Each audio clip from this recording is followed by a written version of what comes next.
Okay, can you tell us why you're here today and who you are? My name is Kani Xulam. I'm with the American Kurdish Information Network in Washington, D.C. We drove 6 hours to come here on Friday. We're here to educate the delegates and their friends, their families, about the Kurds. We happen to have a common foe with the Americans called ISIS. We're on the front lines. Most analysts say the Kurds are the most effective boots on the ground, but we don't have the tools to deal with these monsters. And we wanted to raise awareness and hopefully get the tools to prevail in this war with ISIS. Who is your biggest compatriot? Which group is helping you in that in your endeavors at this point? There are sympathetic members of the Congress. The United States government has been lukewarm. They want to help us, but they don't want us to be free. They have become status quo huggers, and we think freedom should prevail. So it's a complicated question. There are people in the government that support us. There are people in the government that are indifferent to us. So the Obama administration, to its credit, has helped us to withstand this onslaught. But we need more. We need the tools to deal with these guys. Do you think a Trump presidency will help you in your endeavors?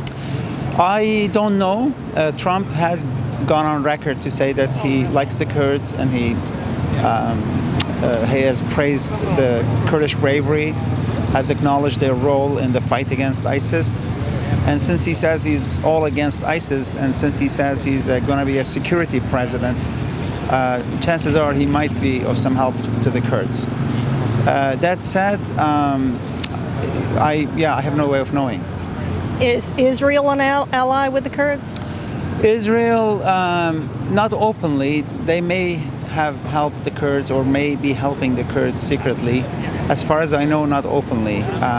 They would prefer Kurds to prevail because it would create a balance of power in the region. Israel is surrounded by, 275 million Arabs, if you will.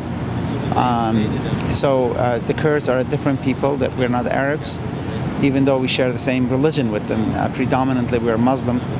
But there are Christian Kurds, there are also Jewish Kurds, and there are also Zoroastrians, there are also Yazidi Kurds. So Kurdish society, by comparison, is actually an open society.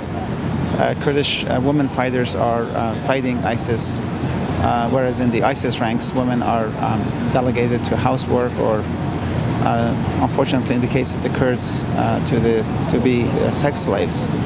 What kind of government did you want to form if you were able to separate and become your own country? I personally would prefer to have an open society, like a democratic society, democratic government, where people could, be free.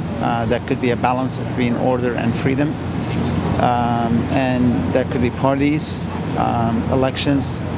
I believe in transparency. I believe in accountability. I believe in responsible governments. And I know you've been here for a few days now. Have you been getting any access to these congressmen or people that maybe can help you move forward with this? I run into some of them. We've had good interest on the part of the press, such as yourself, and we're hoping that the press will disseminate our message to the American people too. We don't have access to the convention floor, but we have had good exchanges with various politicians, writers, Washington type, reporters from Washington City and New York City. It's been productive. Is there any message that you really want to get out there that hasn't been gotten out?